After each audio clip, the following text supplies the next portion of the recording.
One way to get started on your investment journey is working with partners who combine resources and money, and then use the BRRRR method to accelerate all that hard work. And our guest today pooled money with his family to buy their first property, used sweat equity to get it to market, and has since built a small BRRRR empire.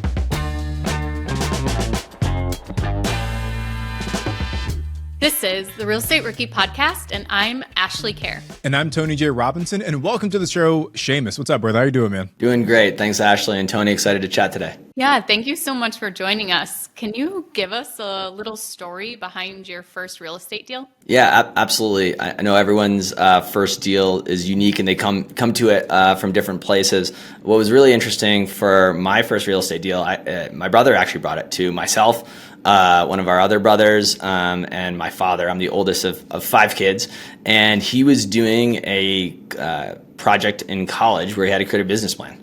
And so at that time he was living off campus, and he looked around and was seeing the need for just good quality housing for college students, and thought back to Schenectady, New York, which is right near where we grew up. And the opportunity there for off-campus housing was super, super sparse around Union College.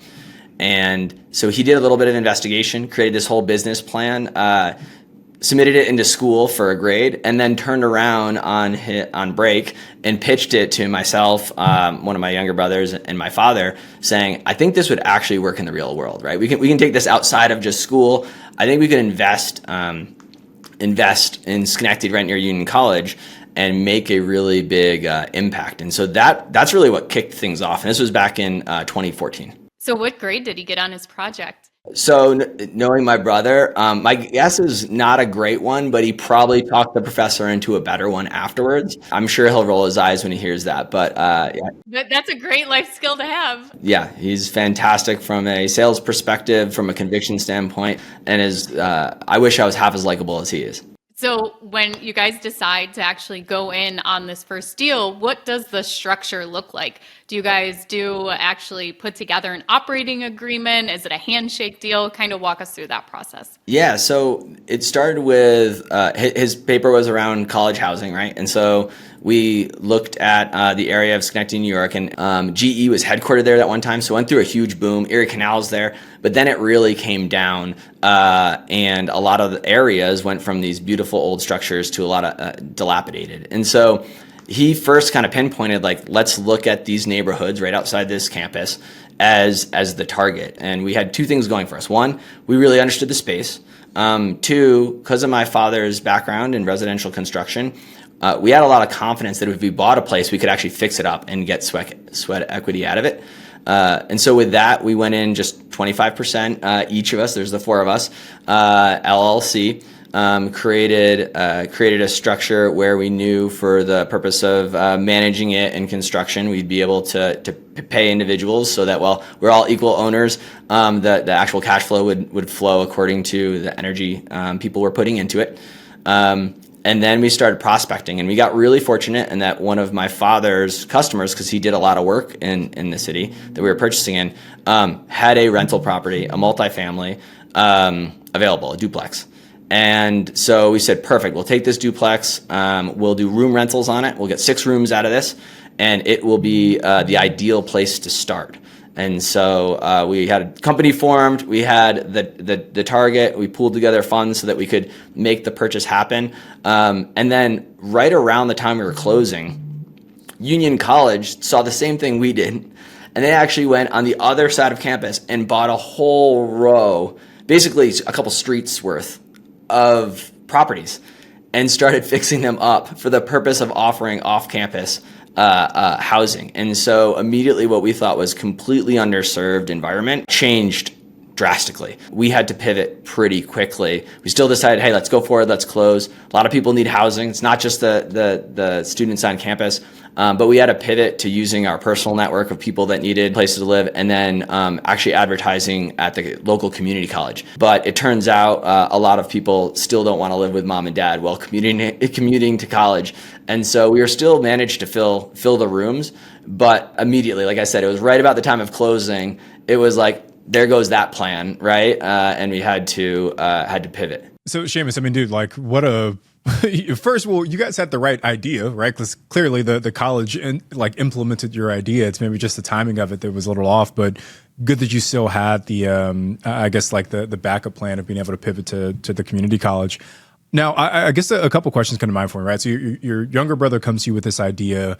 Do you do any kind of vetting yourself, or is it just your knowledge of that area and kind of the skill set that came with your dad that made you confident and comfortable in this business idea? Or did you was there any, deep analysis that you did on your own, or was it kind of like a gut feel? Did kind of the typical of let's look at Zillow and what rental prices are, right? Let's back these numbers out.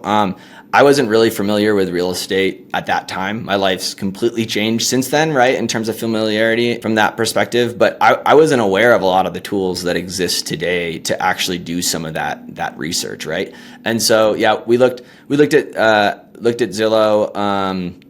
Really, what it was though is the conviction from my walking through the properties with my brother and with my father, and him saying no, we can fix this up.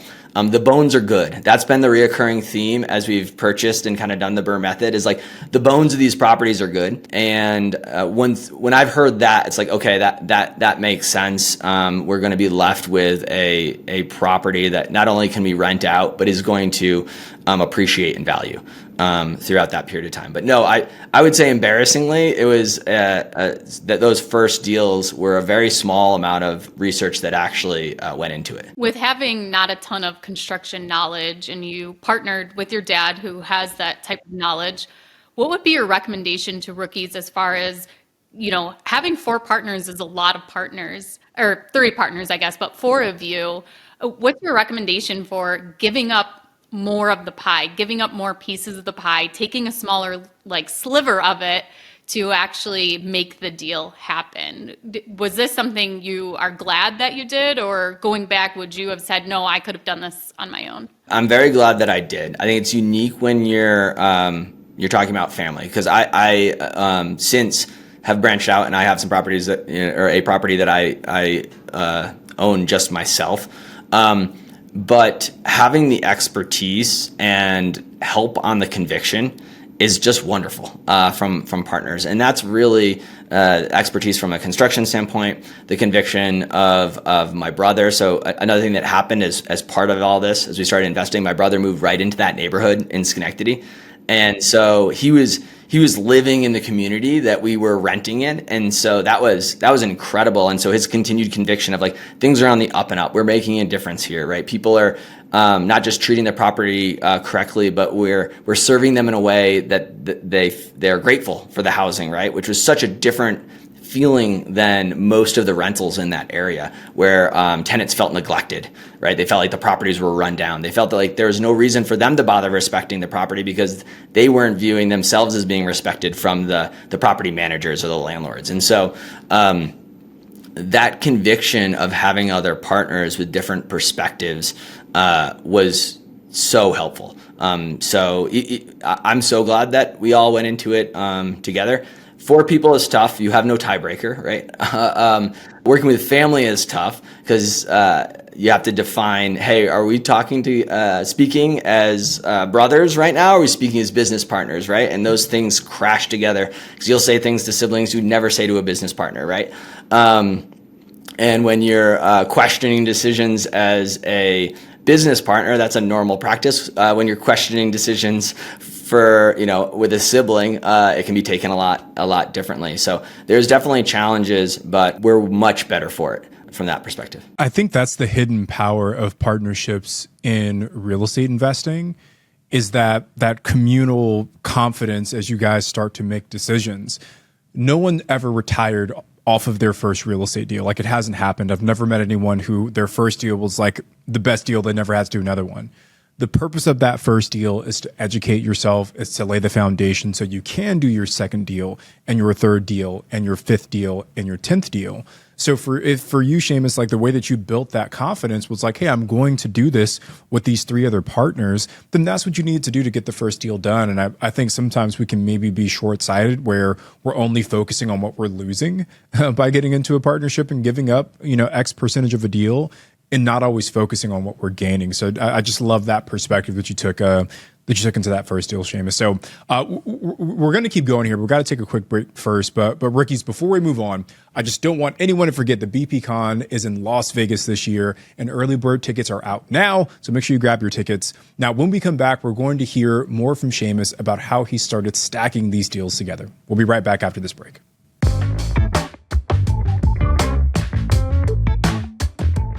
All right, let's get back into the show with Seamus. So after this deal, right, it seems like your family kind of got the real estate bug, Seamus. Like, I guess, can you share with us like an overview of your next deals in that neighborhood and how you kind of snowballed into a few more? Yeah, absolutely. So the first property we purchased had some work to do, but largely was relatively cosmetic.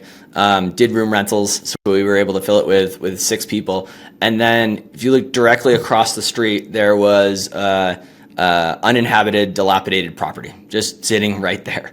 Another one of these old Victorian-looking buildings that actually had was a duplex and was split level. And so we looked across the street and said, "Wow, if we could get our hands on that, it would be incredible," because it's a huge eyesore in this community, and it's hard to rent these out for the prices we believe that they're worth now that we've done the change. With a property like that across the street, it also brought a lot of unwanted attention from people in the community, right, that might want to hang out someplace that's unsupervised. And so my brother, because he was living in that community, was talking to all the people that own property in there, and really opportunistically would just continue to slip in, hey, we'd be willing to purchase that, right? And so it was a very personal form of canvassing, I would say, is what he was doing in the neighborhood. And so it became available. We purchased it for just about $40,000, which is incredible for a duplex, right? And the size of it. Some people in some markets have never even heard of that as a purchase price for a duplex. At this time, I'd moved away from upstate New York and was living where I do now in Colorado. And so came back and to see the property with my siblings. And $40,000 was a stretch. Once again, I'll come back to that. The bones were good. And I was really leaning on them being right that the bones were good because pigeons had been inhabiting this property. And so, no exaggeration, there was places of 2 to 3 inches of just pigeon crap in this property. And so we had to we had cleaned the whole thing out, gut the entire thing. And it ended up being a longer process because construction always takes a little bit longer, a little more expensive than we thought. But we turned it into a phenomenal house. And the huge benefit of doing that was not only did we improve that, but we also got rid of the largest eyesore in the community. And so once we did those 2 things, and when you're there, you're doing the construction, you're outside, people take notice, they come by, they chat with you. My brother can talk to anyone, and so he was having conversations with the neighbors, and so we ended up buying 3 other properties on the same block. It increased the value of our house. It increased the appreciation the community had for us, because no one wants to live next to dilapidated properties, so even people that weren't our tenants, loved the fact they'd stop by. In fact, the mayor even came by, the one property with all the pigeons inhabiting it, came by once we got it all fixed up, and it was on in the newspaper as an example of like really neglected corner that no one cared about having a fresh life. And so that was really successful for us. The deal started kind of finding us, and our confidence just grew with every property we bought in that area. And so we're right now part of 18 doors. Like I said, one of those is here in Colorado. One of those we opportunistically had a single family that was a little north of Schenectady, New York. But then the other 16 are all kind of right in that same exact neighborhood. One aspect of my brother's original business plan that really followed through is our goal was that when we invested in a community, we'd find ways to incentivize. We thought they'd be college students, but incentivize tenants to participate in the community. A couple times a year, typically around 4th of July, around Halloween, we do like hot dog cookouts, where we'll bring out a grill, and since we have 4 properties right next to each other, we'll open it up and feed anyone in the community that comes through and hangs out. And we ask our tenants to actually come down and participate, right? Hey, do you mind manning the grill for this afternoon? And it's really been incredible the amount of change in the neighborhood. And there's an altruistic part But from a strictly business standpoint, it pencils out because rent prices are going up, our home equity goes up, crime committed around our properties has completely dropped. We've had very few problems with neighbors, and so it's been really cool to see how that sort of effort has just had such a large payoff in the area. That's really incredible. When I managed a 40-unit apartment complex, there was like a community room. And so every once in a while we do like order from Panera or something like that. And it's so inexpensive to, just get some general catering, put it in there, but you get everybody to come in, they, get to know each other, they become friends. So it really helps you as the property manager to not have to deal with less disputes, things like that, because it becomes more of a community. So yeah, that's awesome that you're doing that for the neighborhood there for your block. Really cool. Payoff during like COVID, for example, where the community had about 60% of tenants were paying rent. New York really had some pretty strict lockdowns, right? Eviction moratorium. A lot of the incentive to continue to pay was kind of going out the door with some of the local legislation.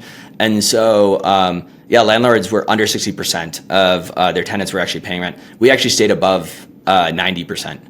During that period of time. And when it first started, and the lockdown started, the first thing we did was send gift cards for a local supermarket and our favorite pizza place in town to our tenants as soon as they paid that first rent, after some of the legislation came out that basically said there'd be no evictions and there'd be some rent forgiveness programs and stuff. And so we tried to just immediately incentivize them to keep going. And once again, it's awesome to see the change in the community. From a business perspective, we've been paid back and in a huge way. There's such like a fine line as like an investor of like, this is a business, like don't do anything extra, like this is your business. And then it's like, you know what, but this is actually customer service based also.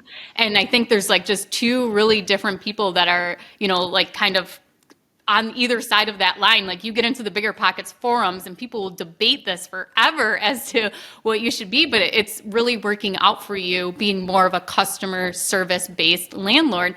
And that doesn't mean bending over backwards. That's just providing perks for somebody to want to live in your property and to pay their rent. It's super easy. And that is how we look at our tenants. And it's been really interesting how that experience has curtailed into my career, building tools for landlords that are self-managing and really helping to bring that level of customer service to more landlords and as opposed to just the properties that I own. And Seamus, we actually interviewed Miller McSwain back on episode 486, and he also talked about the power of co-living, and it just aligns a lot with what you said. Like he would throw pizza parties for his tenants and, like ice cream socials and things like that.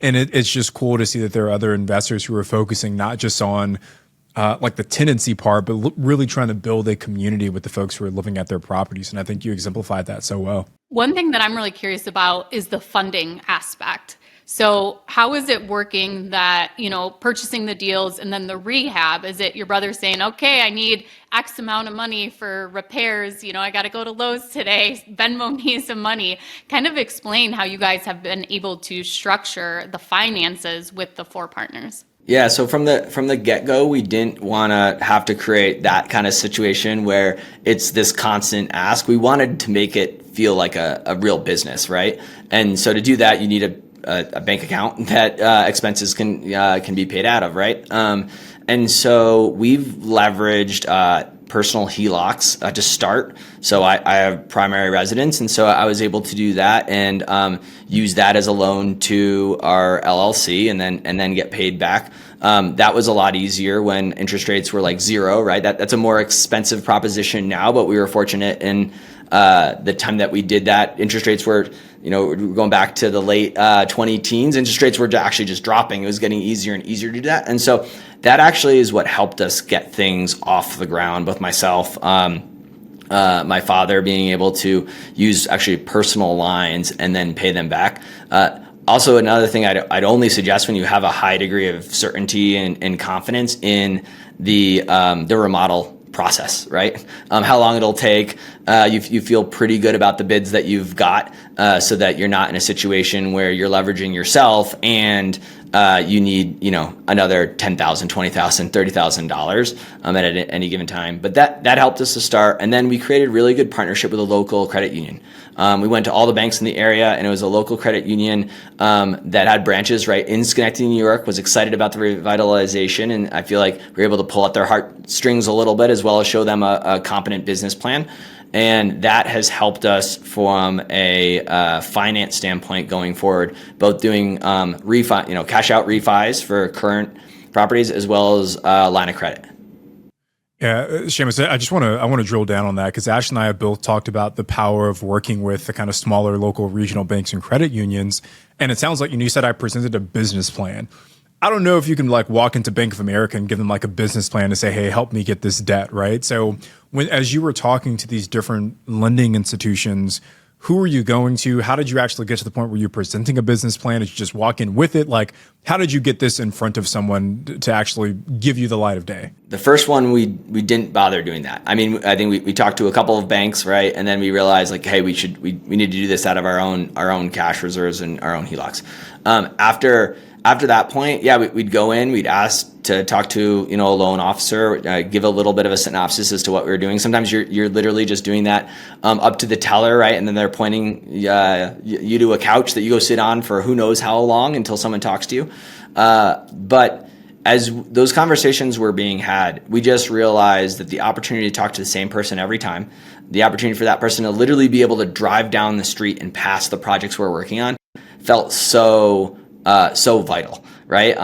When I see that email come across, I know that exact person who's handling our loans and finances, and the ability to interact and then be flexible has just been incredible. And yes, I have not experienced that through national branches or really in any other facet of banking. The ability to have kind of that personalized touch from the local credit union. And so, we've been incredibly loyal because of that. We've shopped around a couple times just to make sure we're not missing out on an opportunity. But every time we come back to investing further in that existing banking relationship as opposed to straying. It definitely makes it easier too, because they still have a lot of your information. So from starting from scratch, trying to get someone caught up on knowing about you.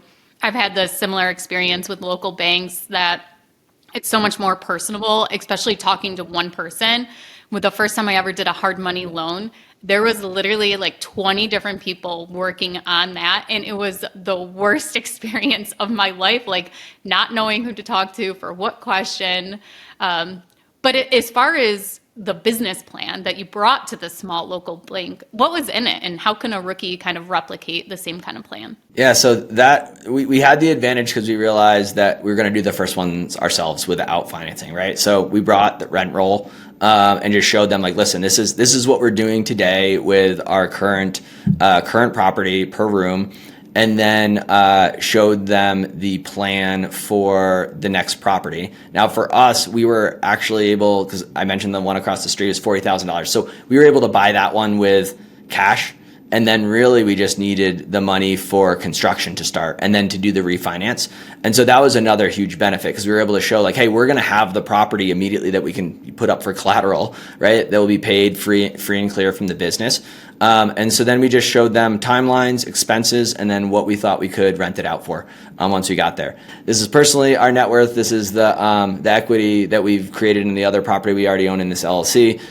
This is the money we've already, as an LLC, personally invested in acquiring this property that we need a construction loan on to start. And then this is our belief in the expenses to rehab and what it'll end up renting for. Seamus, let me ask, when we think about BRRRR, at least for a lot of people, they think that the only way that you can really do a BRRRR is if you get all of your money back out of a deal. Just real quick, how many total properties? You said 16 in that area right now, right? 16 different doors, yeah. 16 different doors, right? So with those 16, do you know how many you were actually able to do a full BRRRR where you left no money in the deal versus how many you actually had to leave some sort of capital in those properties? Once we got things rolling, so exact point was probably around our fifth one. We got to the point where we weren't investing any of our own capital in. And so our original investment for that original house, that we had all agreed we weren't going to bother taking that out. That's in the company. That's original investment. And then we had money, personal money, tied up in deals for 3 to 4 years in there before we acquired enough properties where it kind of supported itself to continue to do cash out refi and roll it over into the next one. But even then, there's been times where we use a cash out refi to pay, for 60% of a purchase price, we then put personal money in and then are able to take that personal money out. But we haven't been in a situation where we're getting a initial, let's say, loan to value of like 80%, and then we're taking all that 80% out. We've been able to leverage the other properties. So the most kind of loan to value we're flirting with is 50 to 40%, which is a lot easier than to get back out. That's great. Like to not over leverage yourself to actually pull out, the majority or all of your money. So like kind of give us a breakdown of what we're kind of looking at for these type of deals as to you bought it for $40,000. What's the rehab? And then what were you able to pull your money back out for that? That one specifically coming in at 40, we did about 140 rehab. And then we were able, the first then refinance we did, took out that full 140. We left the 40 in there, took out that full 140, and then we paid that back. And then we had the other property as well that we had invested our own money into, and so then we were able to leverage that for the down payment of the next one. And not a process that would work if it wasn't for the significant amount of sweat equity we were able to build in these properties and the low entrance price, right? And that's the other piece is we've looked to expand outside of that area that we also recognize. Well, I think there's a lot of things that you have mentioned along those that like have mitigated your risk too, as far as there being the 4 partners too, where you're each putting in some capital. So it becomes less risky instead of one person, funding $180,000 to do this deal all on their own too, is another aspect of it. Absolutely. We've not been in situations where if somebody needed capital for something like refinance on their own house and they needed to get their portion back, someone else hasn't been able to step in and subsidize. And I think that's the other aspect of that's where the lines probably crossed from business partners to family members, a willingness to do that. And it's been just another strength of our company. So we have to take one final ad break, but we'll be right back after this. While we are gone, make sure you are subscribed to the Real Estate Rookie YouTube, and we'll be right back.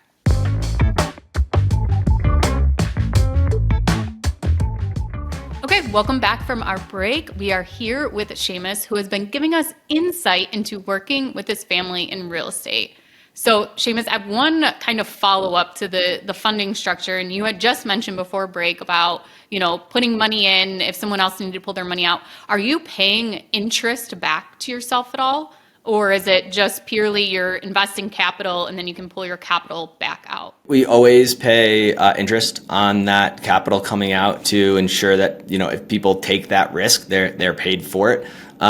Now, the first couple times, that was a delayed payment. But now when we do that, we're always paying off interest. And we'll do some creative things in that we have a line of credit in the business, right? And one thing people don't, I think, take advantage of is a lot of times banks and the credit union we work with will have these introductory rates and these different specials they run at different times a year. And so what we'll actually do sometimes is, and they're only on new draws. And so at times we'll pay back things 100% out of our own and then literally the next day pull it back out at a reduced interest rate. That's something we do on personal HELOCs. It's something that we've had the opportunity to do from a business perspective too. And depending on the facility you have, you don't have to pay new closing fees, right? Because it's just a line of credit. So you're just paying the balance down to zero and then you're doing a new draw. And so we've been flexible in doing that, which once again has helped mitigate, especially some of the interest rates you'd face today. We are going to have you back on. We always have people coming on and talking about credit card hacks, but not line of credit hacks. Now, Seamus, you mentioned right before we went to break that part of the reason that you're able to be so successful with these BRRRRs is that you're doing a really good job of getting these properties at a discounted price, but then you're also putting a good amount of sweat equity into the properties as well. I guess a couple questions on the sweat equity side. First, would you recommend that for everyone? Like, do you feel that that's still like the best approach for someone who's getting started? I guess we can start there first. Like, do you feel that's the best approach for rookies who are looking to get started? I think if you have those skills already or skills in your network, I think it's a fantastic way to to get started, right? To just lower the barrier really to entry from that perspective. I do think that a lot of people, and I've talked to individuals that have, they don't have experience with that. And there's one of two challenges they face. One is they're like, oh, I'm sure I can learn on the job. Well, it's like, well, you're learning on the job and it's kind of double costing you, right? If the quality is not there, what you end up with is lower quality and doesn't appreciate as much and doesn't rent for as high. Also, it takes longer, right? So you have a vacancy for longer. And you're actually doing the work as well. And so I think people do that, or they don't have experience and they say, okay, I'll GC it, right? And that'll be quicker. So I'll sub every portion out myself, but I'll be the general contractor. That in itself is a real skill set that is not worth, I think, just winging, especially if you have a lot of personal finances kind of on the line and maybe you've financed it with less flexible terms, right? You did hard money lending or something like that, and you have a very tight timeline. I think that's an area where people just get into hot water pretty quickly. So, I don't think it's for everyone. Let me ask: Are you guys still performing most of the work yourselves, or have you started outsourcing any of that work yet? We're still performing a decent amount ourselves. We're also bringing in subs for a lot of different aspects of it, which we weren't in the beginning. In the beginning, we were basically doing everything ourselves. We've created a really good network of subcontractors that can come in and tackle specific parts and really speed things up a lot. Last question there, and then on this piece, Seamus, like if I'm a rookie, brand new, never done this before, I know you guys had the connection of your father and him kind of being in this industry, but say I dropped you into, somewhere in Idaho, somewhere you've never been before, and I said, hey, Seamus, go build a team of subcontractors. Where are you going and how are you really validating whether or not those subs are good subs? Actually been in that exact circumstance here in Colorado, very far away from family and then that expertise. And so for me, we first started just asking individuals around our primary who they use, if they have anyone to suggest. And then once we found people, so we did that. We've done the Google search and, at times of emergency where you have water heater goes out, right? And you need something fixed. So we've done some trial and error there. But the one thing that I learned from my father is once you have someone, hold on to them. And so my wife and I do different things, whether it's send Christmas cards or holiday cards to subs that we like, make sure if they're working. So I worked for my father for 6 summers going through in high school and in college. And you love the people that bring you out, maybe a Gatorade or a Coca-Cola while you're out working in the middle of the summer, right? Just those little things. And so we've tried to do all of those for individuals that, whether it's work on our property, work on our primary, to make sure that when we text or we call, it's not that headache moment, right? It's the idea of like, oh, this is a good person, right? I don't mind helping this person out, kind of tug at those heartstrings. And so we really try to lean into that. Tipping really well, basically anything we can so that we stay top of mind. And I think that's really underutilized in that space where people look at the subcontractors that come and help them out as just a rotating set of human beings.